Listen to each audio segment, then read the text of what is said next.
जीवन में सफल होने के लिए हमें आखिरी प्रयास तक मेहनत करनी चाहिए। तो फ्रेंड्स, मैं हूँ मीनू और आज मैं लेकर आई हूँ आपके लिए कुछ ऐसी ही एक कहानी। फ्रेंड्स, एक समय की बात है। एक राज्य में एक प्रतापी राजा राज्य करता था। एक दिन उसके दरबार में एक विदेशी आगंतुक आया और उसने राजा को एक सुंदर पत्थर उपहार स्वरूप प्रदान किया। राजा वह पत्थर देख बहुत प्रसन्न हुआ।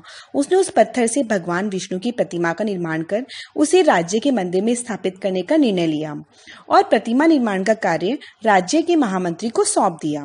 महामंत्री गांव के सर्वश्रेष्ठ मूर्तिकार के पास गया और वह उस पत्थर देते हुए बोला, महाराज, मंदिर में भगवान विष्णु की प्रतिमा स्थापित करना चाहते हैं। 7 दिवस के भीतर इस पत्थर से भगवान विष्णु की प्रतिमा तैयार कर राजमहल पहुंचा देना। इसके लिए तुम्हें 50 स्वर्ण मुद्राएं दी जाएगी।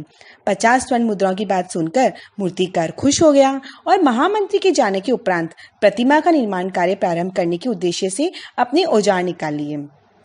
अपने औजारों में से उसने एक हथौड़ा लिया और पत्थर तोड़ने के लिए उस हथौड़े से वार करने लगा, किंतु पत्थर जस का तस रहा। मूर्तिकार ने हथौड़े के कई वार पत्थर पर किए, किंतु पत्थर नहीं टूटा। 50 बार प्रयास करने के बाद मूर्तिकार ने अंतिम बार प्रयास करने के उद्देश्य से हथौड़ा उठाया, लेकिन यह सोचकर हथौड़े पर प्रहार करने के पूर्व ही उसने हाथ खींच लिया कि जब 50 बार वार करने से ही पत्थर नहीं टूटा तो अब क्या टूटेगा। वह पत्थर लेकर वापस महामंत्री के पास गया और उसे यह कह वापस कर आया कि इस पत्थर को तोड़ना नामुमकिन है, इसलिए इससे भगवान विष्णु की प्रतिमा नहीं बन सकती। महामंत्री को तो राजा का आदेश हर स्थिति में पूर्ण करना था, इसलिए उसने भगवान विष्णु की प्रतिमा निर्मित करने का कार्य गांव के एक साधारण से मूर्तिकार को सौंप दिया। पत्थर लेकर मूर्तिकार ने महामंत्री के सामने ही उस पर हथौड़े से प्रहार किया और वह पत्थर एक बार में ही टूट गया। पत्थर टूटने के बाद मूर्तिकार प्रतिमा बनाने में जुट गया। इधर महामंत्री सोचने लगा कि काश पहले मूर्तिकार ने एक अंतिम प्रयास और किया होता तो सफल हो गया होता और 50 स्वर्ण मुद्राओं का हकदार बन जाता।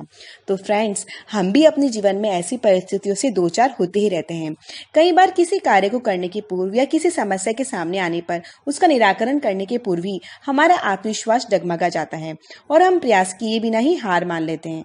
कई बार हम 1-2 प्रयासों में असफलता मिलने पर आगे प्रयास करना छोड़ देते हैं, जबकि हो सकता है कि कुछ प्रयास और करने पर कार्य पूर्ण हो जाता या समस्या का समाधान हो जाता। यदि जीवन में सफलता प्राप्त करनी है तो बार बार असफल होने पर भी तब तक प्रयास करना नहीं छोड़ना चाहिए जब तक सफलता नहीं मिल जाती। क्या पता जिस प्रयास को करने के पूर्व हम हाथ ही खींच लें वही हमारा अंतिम प्रयास हो और उससे ही हमें कामयाबी प्राप्त हो जाए।